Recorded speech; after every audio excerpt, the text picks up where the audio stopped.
Okay, good afternoon. So thank you for joining us for our fifth in our series of webinars for 2023 to be hosted by the Digital Health Team in the Community Healthcare CDLMS. Just to make you aware that we're recording this webinar, and you may have noticed a pop-up box on your screen.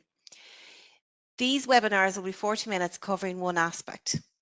The webinar for today is Planner. My name is Geraldine Snee and I'm the team admin for the Digital Health Support Team in CDLMS. I will be the MC for our webinar today. I am joined by Lisa Kelly, the Digital Support for the CDLMS, Kathy Murth, the Digital Support for Primary Care in Sligo, Leitrim and South Donegal, and Nicola Burke, Digital Support for Primary Care North Donegal.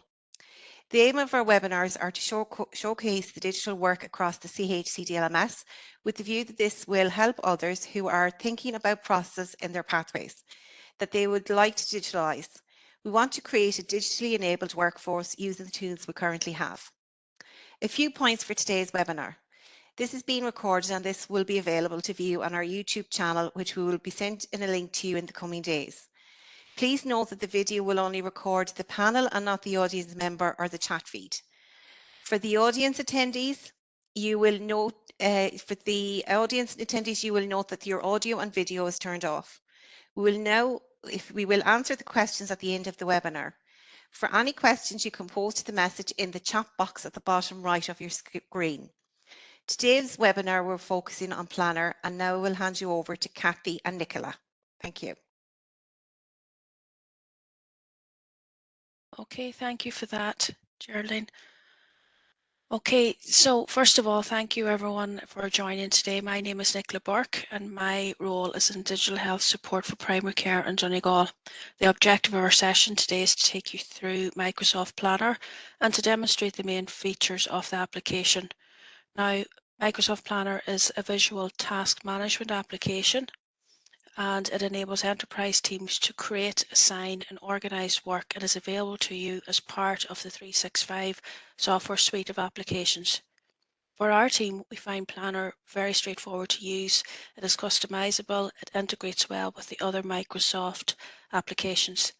Today I'm going to show you how to create plans, how to assign tasks, how to collaborate on tasks, how to share files, how to display charts to track your team's progress, and as well we're going to demonstrate that it integrates with the other Microsoft applications. So to begin, I'm just going to share my planner with you.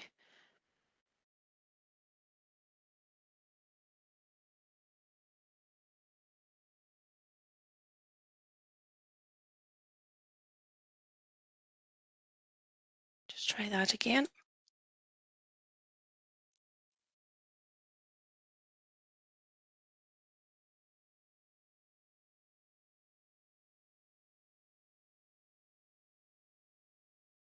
Okay, so to start, how do you find Planner? On the left-hand side of your screen, here at your magnifying glass, you can search for MS Planner there as an application, or alternatively, you can type it into your taskbar at task.office.com, and then you can pin it to your taskbar for easy access.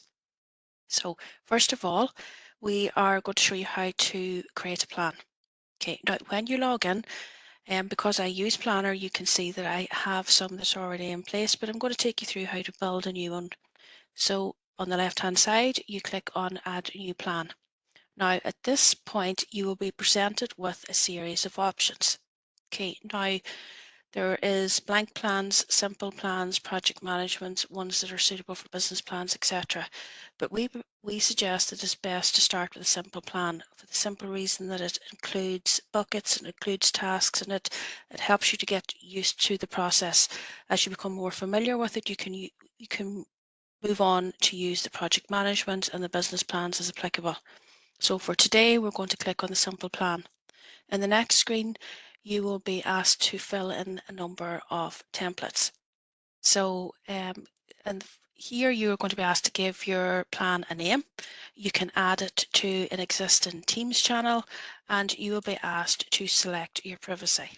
We suggest that you set it to private where applicable. So I'm going to cancel out of that now, and I am going to show you one that I've created earlier, which is our communications plan. Now, within the communications plan, you can see that there are a number of tasks here that I have created, and we're going to navigate through those.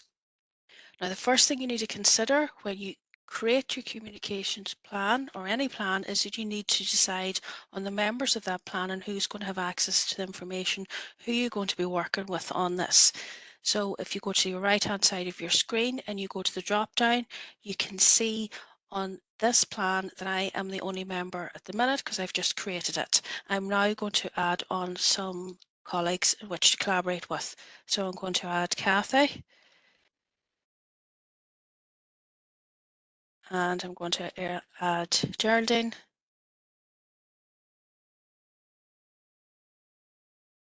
Nope. Try that again.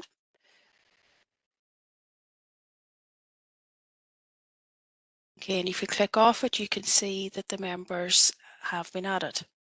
So the next thing that you need to consider is how you're going to structure your plan.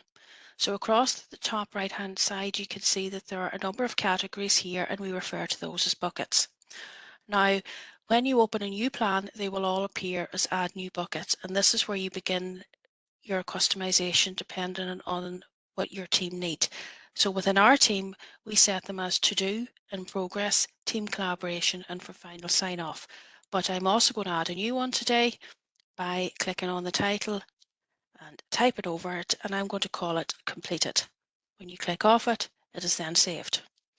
So the next thing that you need to consider is building tasks. Now, before I do that, one useful tip with this is when you have a team that is working on a number of different projects at the one time, we have found by using the team collaboration and the final sign off, it does help structure your work across the team. So we have found that when briefings are ready to be published, for example, or there are shared activities that we're working on that require collaboration within a team, then it is easier to name it accordingly, hence the reason we've added a team collaboration bucket. So the next thing we're going to do now is we're going to create a new task. You can add a task under any bucket. For this case, we're going to add it into the to-do bucket because we've just received it. You click on add task and we're going to give it a title. So for this, we're going to call it the Health Matters newsletter, and this is going to be our November publication. So you add your name, you click off it and add task, and you can see that it has been populated below. So now you've built a task, you want to add the information into it and you want to assign it to the member of the team. You do so by double clicking. So the next thing you need to consider is within the team, within the people that are included in this plan, you can assign the task. So this is one that has come in for Kathy. When you click on assign, you'll be presented with the team members. I will click on Kathy and that has been allocated to her. Now, the next thing is labels. If you're working in a team that is multidisciplinary or covers different locations, we have found that it is easier to either add a task or a tag by your location or by the team. So in this case, I'm going to allocate it to Donegal and I'm going to add it as primary care. And that is really useful for reporting and filtering purposes later, which Kathy's going to take you through. You can also format and change the names of any of these colours by clicking on it, clicking on the pen beside it, and just typing over and customising it accordingly. What's important to realise with Planner is it is entirely up to you how you structure it, and it's completely customisable. It's the best fit for your team. The next thing is the bucket you're going to assign it to. Again, if you refer to the buckets we covered just a moment ago, you'll see they were all populated here, including the one that we've added in completed. So I'm going to leave it as a to-do task because we've just received it. The next stage is the progress, and you can choose not started, in progress or completed. I'm going to leave it as not started as Kathy has not yet picked it up, but she will progress it accordingly. Now you can set a priority. In this case, I'm going to leave it as medium. You can choose low, important, or urgent, which will include reminders. I'm going to put a start date, which is today, the date we received it, and I'm going to put it in to be completed in a week. Now you also have the option to create plans that will repeat. So you can repeat your task daily, weekly, monthly, accordingly. In this case, it's a one-off request, so I'm going to leave it as do not repeat. Now, in your notes field, so the next thing to consider with your notes is if you look at your initial request and what that involves, you can outline the list of requirements. But depending on the size of your initial request or ask, you may decide to display the notes on the front page, or you may just decide to leave them hid. So I have a request that's come in earlier on for content for the newsletter, so I'm just going to copy that and I'm going to add it. If you click off it, it is saved. Now, if you click on your icon to show on card and you close your action, you will see that we have our Health Matters newsletter November, but we now have our notes added. If you want to remove them but leave the notes, you just unclick it. Now, the next thing that you need to consider is a checklist. And a checklist is really beneficial in keeping projects on track, and it's an overall indicator of your progress. So I am going to add a number of tasks to this checklist that can be completed as we progress. So I've put in one, first of all, for audio and video content for the next newsletter. Next one I'm going to add is just for some content and some articles. And I'm going to add one more, I think, and we're going to give Kathy another one on publication and distribution. Now, also within Planner, you can add attachments. You have 3 options to choose from. You can choose it direct from your computer. You can add team files, something that you maybe have saved in the Teams channel that you've been working on, and you can also add a link to a URL. So in this case, I'm going to add 2 attachments. I'm going to put in the HSE consent form for the use of photography and audio, and I'm going to add another one to the visual identity checklist. Now, the next option is your comments, and this is really quite important because this is really how you audit it and how you track the work that has been completed. So I am going to add a note here, particularly where you are collaborating within your team and where you're looking for feedback on documents. So I'm just going to say, Nicola has reviewed the checklist and completed. And if you hit send on that, you can see that there's the audit trail when the task was originally opened, and here's an update that has been added to it. So I've posted a comment on that, and just to note, the fact that Kathy's been added to this, because I've added a comment to it, she will be automatically notified. So I'm going to close out of this and I'm going to show you how she will receive those notifications. So here on the News Matters newsletter that we've just created, you can see I added 3 tasks. Okay, and they are yet to be started. I've added 2 attachments and I've added a comment. Okay, so this comment, it shows there, but also because Planner is fully linked and integrated with Outlook as part of 365, the comment will go via email as a prompt.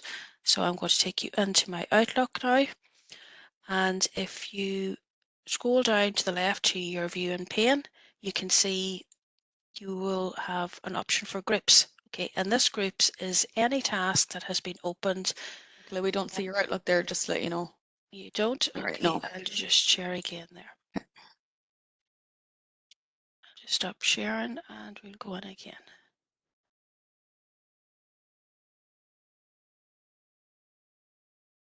Okay, thank you, Kathy.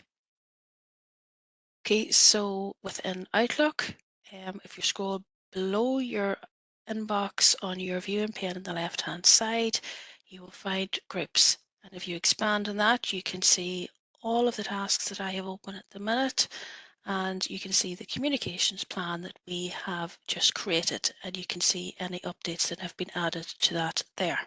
Okay, so now I am going to take you back by just resharing my planner to show you some other benefits of it. Now, also to keep you on track, where you have multiple tasks or plans ongoing, if you go to the left-hand side, you can see here, Assigned to Me. So this will automatically populate anything that you're currently working on. It's also beneficial as it shows you anything that has been completed. So that is a good visual aid as well. So taking you back to your communications plan, the next thing we want to consider now is copying tasks or amending. So in the case of the one that we've just created, the newsletters are a regular occurrence. So a lot of the actions that you would carry out or the steps that you would follow would replicate to the next newsletter. So we are going to create, rather than open one from the beginning, we are going to create a copy and we're going to duplicate some of these tasks. So if you choose your ellipsis, your 3 dots on the right hand side, you can copy the task and you can just change the name, and we are already starting to think about our December newsletter. Within this, you can include your description, you can amend that, you can add your checklist.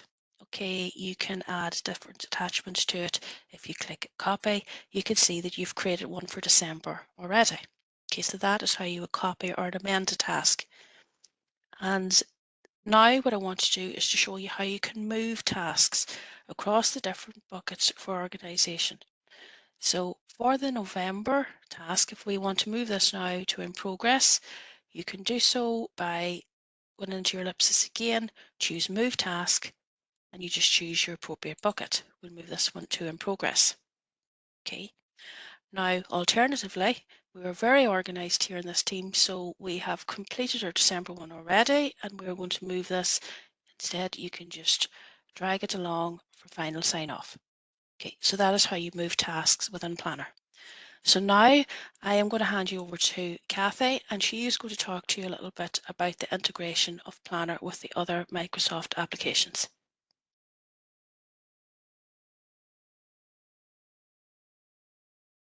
Thanks, Nicola, for that. So the great thing about using Office 365 applications is their interoperability with each other. So most of you will already have seen the integration between Outlook and Teams. Well, this goes for other apps too. So I'm going to show you what exactly Planner can do in relation to the other apps. So firstly, I'm going to start with SharePoint. So SharePoint will be covered in the new year, but just to give you a quick overview of what it's used for within the organization. So we use it to create websites for the service, but most importantly, it's a document library allowing you to store and organize any content and information. So basically anything that you upload from Teams or from Planner sits in the background in your SharePoint document library. To see the list of all the files or photos that you've attached to your Planner tasks, so I'm just going to show you, just go up to the top 3 dots here and go to Files. So what happens then is it brings you to your document library on your SharePoint site. Okay, so these files are stored in the background in the SharePoint site. Just to note though that if you have just created a Planner may still be setting up in the background, and it may be still setting up the SharePoint document library, so it may show you a message, so you'll need to wait a bit before attaching any files. Moving on to Outlook. If you have a look at Outlook and its relationship with a planner, it allows you to attach a plan to your calendar, which is quite handy. You'll probably use your calendar more than you will going in and out of your plans, and it's handy because you'll never miss a deadline. So again, if we go back to our communication plan and planner, if you go to the 3 dots, now what you're meant to see is add to Outlook. The reason why I'm not seeing this at the minute is because I didn't create the plan. It was Nicola that created it. So she has the ability to add it to Outlook or add the option here. But I'm just going to show you a plan that I created earlier. Okay, and if I go to the 3 dots, now I can see the option to add plan to Outlook calendar. Okay, so if I click this, what I want to do is add it to my calendar. But just to note, it adds to your online web access version of your Outlook. And I'm just going to show you here when it opens up. Okay, so we have our online version of Outlook. And if you go over to the left-hand side, actually, sorry, before we do that, it actually gives you an option, then you'll get a pop-up. So this is my planner webinar that I copied over. So it allows you to change the name of it if you like. I could call it something else. You can change, you can customize it to different colors if you like. And then it already pre-populates into your other calendars folder in your Outlook, but you can change it if you go to your drop-down. These are all the other groups of calendars that I have access to in my Outlook calendar, but I'm just going to keep it to other calendars for a minute, and you press import.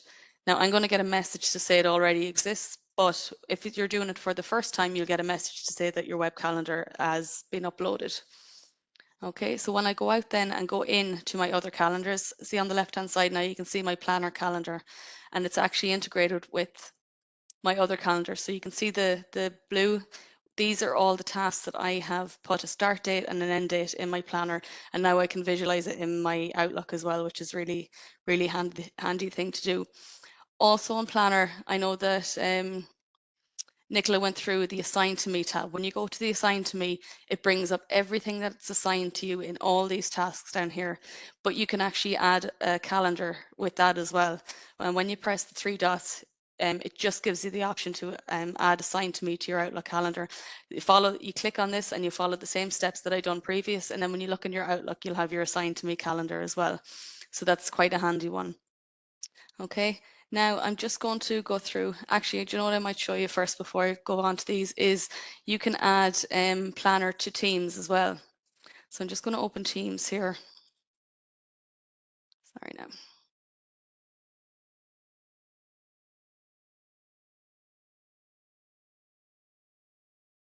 Okay, and just tell me if it's on the screen. Can you see that? No, not yet.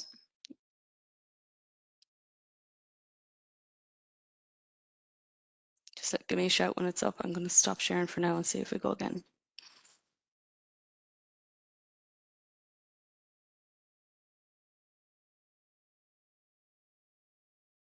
Okay, can you see that now?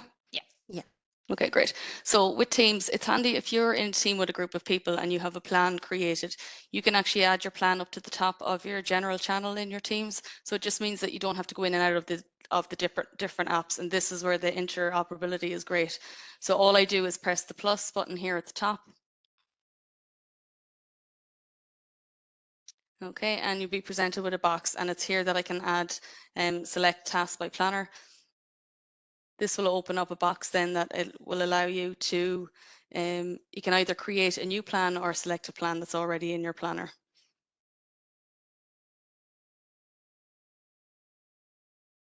Okay, so I'm going to click, use an existing plan from the team.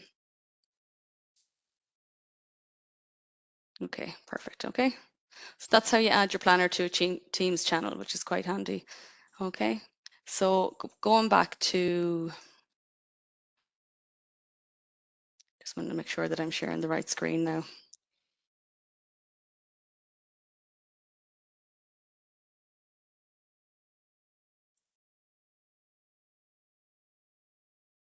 Okay, so we're back to our planner. And what I want to do is just go through the different icons that are at the top that you're presented with, just to familiarize yourself with it. Okay. So first of all, we'll start with, I'm going to go to my communications plan. Now, as you can see, all my plans are here. If it's a case that you have a plan that you're using on a daily basis and you want to pin it to the top, all you do is go to the three dots beside the planner and select pin. So now you can see that it's moved my plan up here, and it turns the pin color black, so you know that it's pinned to the top. And you can unpin it again by just selecting. Okay. As we move over then, there is 4 different views for your plans. The one that's pre-populated or pre-selected when you create a plan is the board view, as you can see here. The grid view is also an option. It gives you it in a list format. Now this is just down to personal preference, whichever one you like. The next one then is the board, which I've said, and if you move on then you have the chart view. I really like this one, and this is great for the team. It gives you an overall visual of where the plan is at the minute. When you go to your status, you can see how many tasks have not been started, how many are in progress, late and complete. Again, in the buckets, you can see how many tasks are late because they go red, the green ones are completed. And you can also get a visual tool of the members. So say if your line manager wanted to come into a plan and see how many tasks each member of the team have, they can see a snapshot of it here, which is quite good tool for it. Moving over to schedule. Schedule just gives you a view, a calendar view. Okay, so quite like Outlook, but this is just specific to Planner. With Timeline, I'm not going to click into it. Timeline actually brings us to Microsoft, Microsoft projects. Okay, so this is just been newly updated onto Planner, and I think you need it's a paid prescription at the minute, so we don't have access to that. But if you have any plans that were like Planner is suited for smaller plans, so any big plans we would recommend on the team to use Microsoft Project. Going to the three dots, I'm just going to go quickly down through these. Conversation and members buttons take you directly to your Outlook. Nicola showed you when you go to your groups, it shows you all the conversations, so that this task or this button will bring you directly to that. The members button will also bring you to Outlook, but it'll bring you to Outlook and it'll bring you to the members email. So if you want to contact the members directly, it's a quick link to do that. Files I've showed you brings you to your SharePoint site for your document storage. Another quite handy tool is, I know if some of you have been on the webinars before, we had a webinar on OneNote. So this actually creates a OneNote for your team. So any notes that you have, you can pop them in here, and only Geraldine, myself and Nicola will have access to that OneNote. Exporting to Excel is very handy if you want to have a look at it in a table format. I'm just going to do it quickly here. What we recommend, or what we like to do as well as a team, is at the end of the month we would export everything Excel just to have a backup on our shared folder in case anything happened. We see now. I'll get it open for you, just give you a quick view of what it looks like on Excel.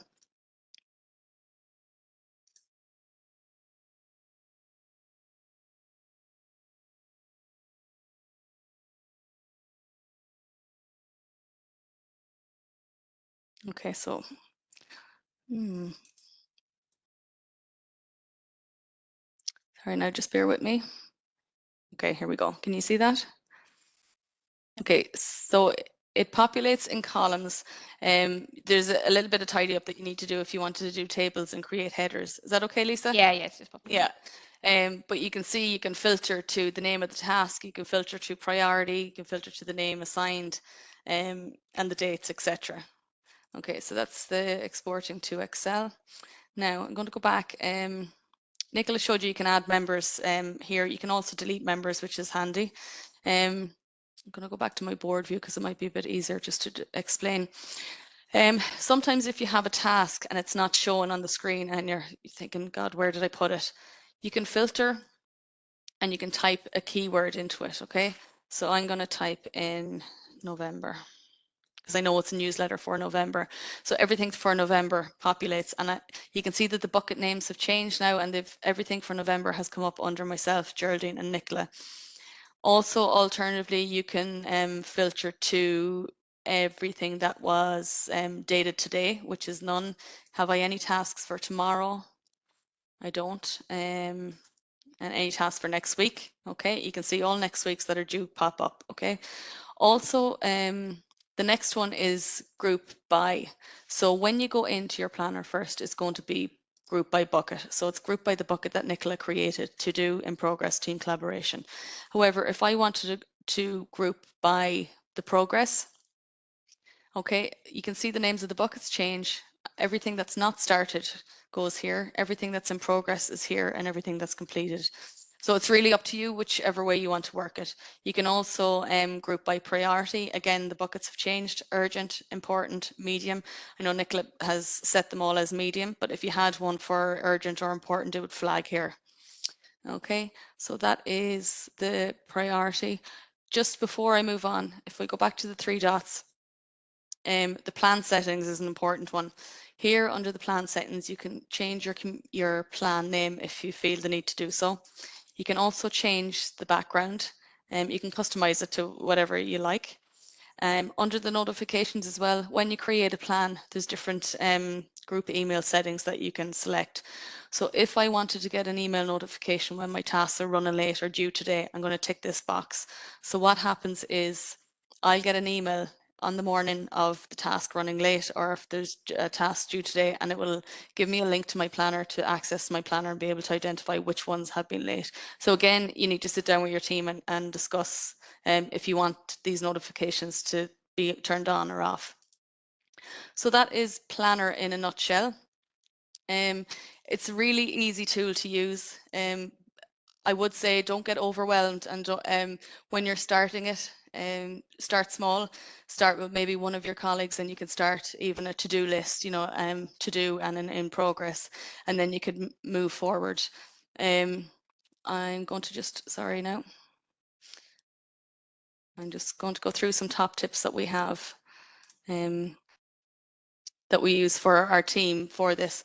So just to recap, like all the documents that are uploaded can be found in one place. So that's your SharePoint document library. So if you're ever worried about where they go, that's where they go. Tip 2, create the plan for yourself. It's a great way of tracking your progress. It's a great way of keeping on track. Tip 3, planner allows management to see your workload and your progress all in one. So either they can view it on the viewing tile that we showed you there with the graphs and the charts, or they can actually view it if you export it to Excel. The 4th tip is, because Planner is part of the 365 suite of applications, it's interoperable. So you can go in and out of Outlook, you can go into Teams, they all work together. So it's really, really, really great. And the thing with attaching it to your Outlook is you'll never miss a task. And then using the Assign to Me tab always lets you see all your tasks in one. So never be worried that you forgot about a task over in a different bucket that you can't see on your screen. If you always select Assign to Me, you'll never miss any of your tasks that are there. So that's it from me. I'm going to pass you on to Lisa, who is going to look after the Q&A. Yeah, hi. So there's a few questions that have come in. The first one is, what if a team member is outside the HSE? Or adding on to a plan, I'd imagine. Yeah, no, well, the planner is just specific to HSE members, because you have to have the HSE email address. Okay, and the next one we have in is, apologies if you've already answered this, is there a way to organise a meeting with the members taking into consideration each other's availability? So when you have transferred your planners to, actually I'm going to go back here for a minute just to show you. 1 second now.